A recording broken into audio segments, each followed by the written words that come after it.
The very first thing you did after acquiring the Chicago Bulls was to put the basketball god Michael Jordan on the trading block, using him to trade for the rookie Kobe Bryant and the Spurs' first-round draft pick that year. Everyone thought you were out of your mind with this move. Even the die-hard Bulls fans were furious, threatening to burn down the United Center. But little did they know, you're actually a big shot who traveled here with a cheat code, even though Jordan had just led the Bulls to their 5th championship in franchise history.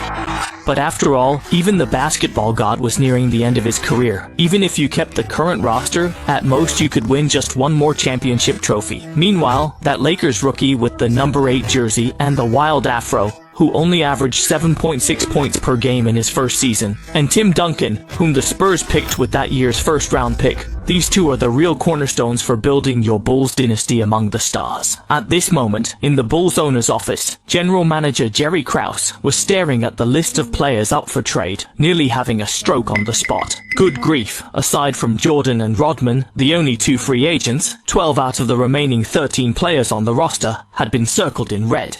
The only one who escaped unscathed was actually the backup player, Steve Kerr. Krause's hands were trembling as he held the list, swallowing hard before saying, "Boss, Scottie Pippen is truly the team's solid second in command. What's more, his salary for next season is only $2.7 million. You're going to trade him away too? If the new owner is willing to let go of someone like Pippen, a player who's both effective and cheap, an all-star who could be the main guy on any team, then he must be crazy." But you just raised an eyebrow, your tone suddenly turning stern. "Mr. Krause, I told you, I am the owner of this team." "What, you have a problem with that?" Krause finally lost his composure. "You are the owner, that's true, but directly interfering in the team's operations, no matter how you look at it, that's just not reasonable. With all due respect, when it comes to team management and player trades, you're completely an outsider. If you insist on meddling in team affairs, then I have no choice but to resign." Hearing this, your eyes lit up instantly. This was exactly what you had been waiting for. You said, "Mr. Jerry, since you've made up your mind to leave, I won't try to keep you. I wish you even greater success with another team."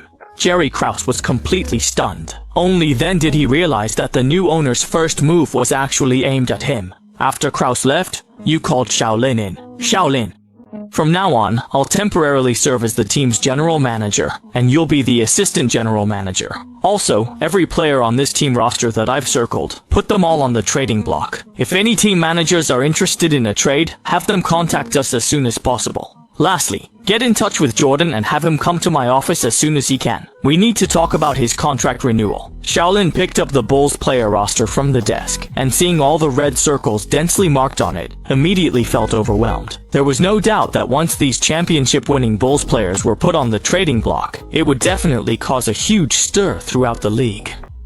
"Boss, are you planning to completely overhaul the team and start a full rebuild? As far as I know, Scottie Pippen and Jordan are very close. If you trade Pippen, I'm afraid Jordan..." Faced with Shaolin's doubts, you smiled lightly and waved it off. "You misunderstood. I never intended to keep Jordan. He's actually the biggest bargaining chip we have." As Shaolin stared in shock, you had already taken out pen and paper, and with bold strokes, wrote down several players' names. Ray Allen, Ben Wallace, Steve Nash, Del Curry, Rasheed Wallace, Marcus Camby. These are some of the players I want to bring in for the new season.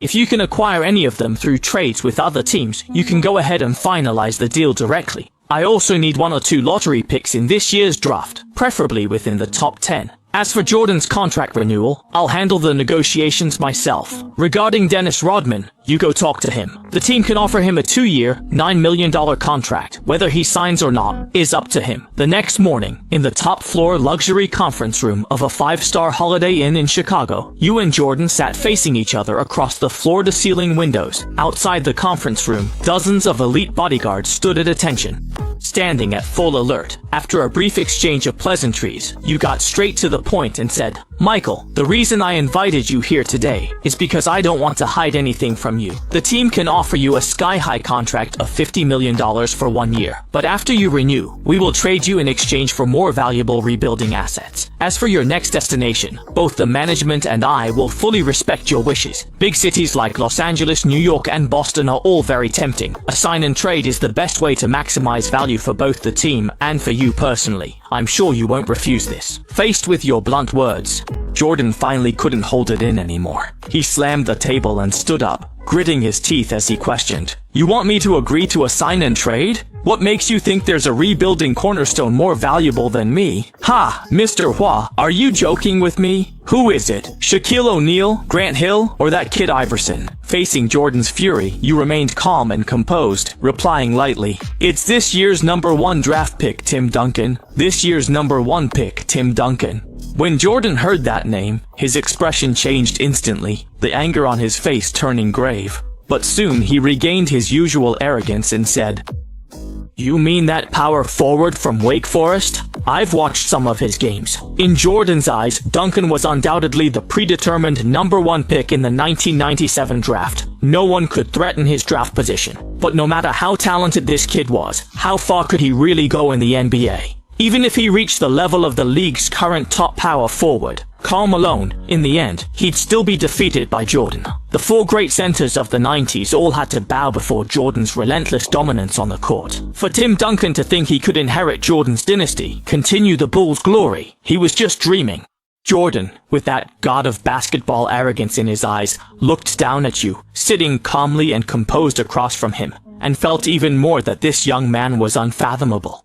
"Mr. Hua, you're the owner of the Bulls now. You want to rebuild the team? Fine. I have nothing to say about that, and it's not my place to interfere. Whatever happens to the Bulls in the future has nothing to do with me, Michael Jordan. The glory I left in Chicago can't be erased by anyone. But I still want to remind you of one thing. I'm a free agent now. If you want me to re-sign with the team and then trade me to achieve your goals, I'll say it again. On what grounds? Just because of that $50 million contract for 1 year?"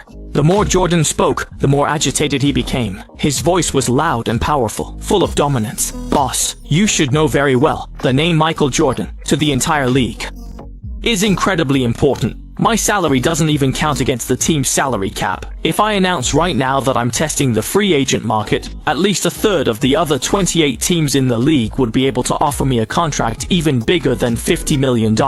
No questions asked." You had already anticipated Jordan's intense reaction, and you completely understood it. But from the moment you decided to lay everything out for Jordan, you had already made thorough preparations. "Michael, I completely understand your anger. If I were in your shoes, I might not hesitate to punch you right in the nose. Like I said, this deal is the best way to maximize benefits for both the team and for you. So of course it's not just about that $50 million annual salary. Michael, what the Bulls and I can offer you is something no other team can. I'm sure you won't refuse." Your tone, calm as ever, carried an effortless strength that made Jordan feel an irresistible pull. "Go ahead, boss. You've piqued my curiosity," Jordan said, his anger dissipating as he sat back down, even feeling a bit embarrassed about his earlier outburst. Seeing this, you wore a faint smile and gestured to Shaolin, who was standing behind you. "Shaolin, show Mr. Jordan the contract." Shaolin handed 2 contracts to Jordan. Then, in fluent, near-native English, and with professional legal expertise, explained crisply, "Mr. Michael, these are 2 contracts personally drafted for you by our boss. One is a specially tailored extension contract, with an annual salary that can be either $40 million or $50 million. You can fill in whichever amount you like. The other document is a share transfer prepared especially for you by our boss. As long as you sign this contract, you will receive 5% of the Chicago Bulls shares, free of charge, and it will be valid permanently." After Shaolin's clear explanation, Jordan immediately felt the weight of the 2 contracts in his hands. A 1-year extension contract, with the annual salary left for him to decide. This was already an incredible show of respect and honor, and on top of that, he was being given 5% of the Chicago Bulls shares for free. Was this young new boss really serious? At this moment, you had not only accurately grasped Jordan's psychological needs, you also sensed the change in his emotions. Seizing the opportunity, you continued, "Michael, you brought 5 championship trophies to the Bulls. This 5% stake is something you absolutely deserve. The glory you brought to the city of Chicago will remain forever and continue to shine with its own brilliance. Based on the Bulls' current valuation, this 5% might not be worth much right now, but in the next 10 years, its value will increase at least 20-fold. Michael, as long as you sign, from this moment on, I will be the majority owner of the Bulls. You'll be the minority owner of the Bulls. To hell with the rule that players can't own team shares. This is my team, and I make the decisions. A new era for the Bulls is about to begin, and you can also embark on the next glorious chapter of your career. The New York Knicks are a good option. Teaming up with Patrick Ewing there, you could become the new king of New York. But I'd actually prefer if you joined a Western Conference team. Then we'd have a chance to meet in the finals next year. Michael, you've never been one to back down from a challenge, so I doubt you'd refuse this one. Your words are so passionate that even Jordan is moved. Owning a stake in the Bulls and joining a new team to achieve more glory in the later stage of his career. These have always been Jordan's secret wishes. Now that the Bulls are here and the new owner is willing to work with him, why not go with the flow and let everyone get what they want? Thoughts raced through Jordan's mind, and suddenly a sharp glint flashed in his eyes. Mr. Hua, since you're willing to give me shares, of course I can agree to a sign and trade for the sake of the team's future development. But are you really confident that you can lead the team to the finals in the very first season of rebuilding? Hearing this, you pick up your wine glass, take a sip of Lafite, and smile calmly as you nod. Of course. A mysterious smile also appears on Jordan's face, his tone carrying a hint of challenge. Alright, in that case, let's make a bet. I'll choose to be traded to a Western Conference team. See you at the finals next June. If the team I lead beats your team in the finals, or if your team doesn't even make it to the finals, then I want an additional 30% of the Bulls' shares on top of the 5%. How about it? Do you dare to bet? Seeing that Jordan had finally taken the bait, a confident smile curled at the corner of your mouth as you replied, Michael, if next June you lose to the Bulls in the finals, or if the new team you lead doesn't make it to the finals. You glance at the 4 championship rings on Jordan's hand. You continue, the 5% team shares will still be yours, but I want those 4 championship rings on your hand. Actually, it should be 5. Jordan was stunned for a moment when he heard this, then burst out laughing. Boss Hua, you really are straightforward. Deal. But 5% of the team shares in exchange for my 5 championship rings. You seem to be getting the short end of the stick. You smile nonchalantly and say, it's not about the money, it's about the challenge. And so, with the lure of Bulls shares and your persuasive words, Jordan finally agreed. After being signed by the Bulls first, he only wrote $30,015,000 on his 1-year renewal contract, less than what he signed for with the Bulls last year.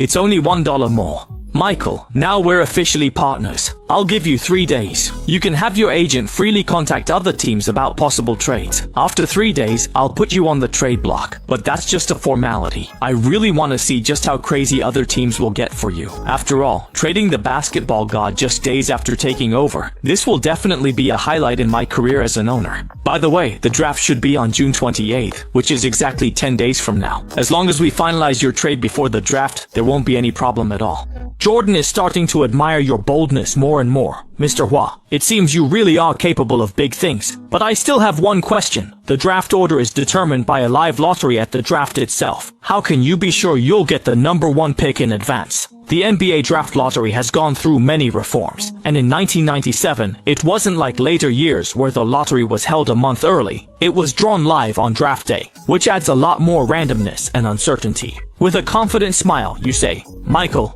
I have my own way. Just remember, what I want is the San Antonio Spurs first-round pick. Leaving the Chicago Holiday Inn, Jordan got into his Rolls-Royce to head back to his villa.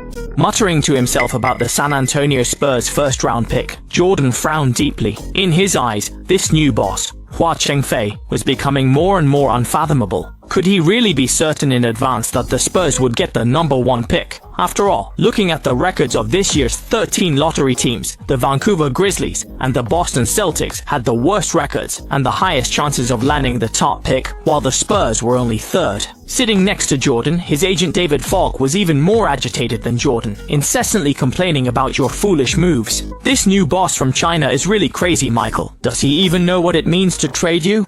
Chicago fans would probably burn down the entire United Center. Jordan smiled calmly. This was a problem he had to solve himself. Let's just sit back and watch the show. David, get in touch for me as soon as possible. Jerry West had made it clear to him, as long as he could get the Spurs first-round pick, plus that number 8 rookie Kobe, he could officially wear the Lakers number 23 jersey in the new season. Meanwhile, in the Lakers general manager's office, Lakers GM Jerry West hung up the phone with Jordan's agent, grinning from ear to ear. Now, With 34-year-old Jordan coming to join forces with 25-year-old O'Neal, the purple and gold were set to build a dynasty together.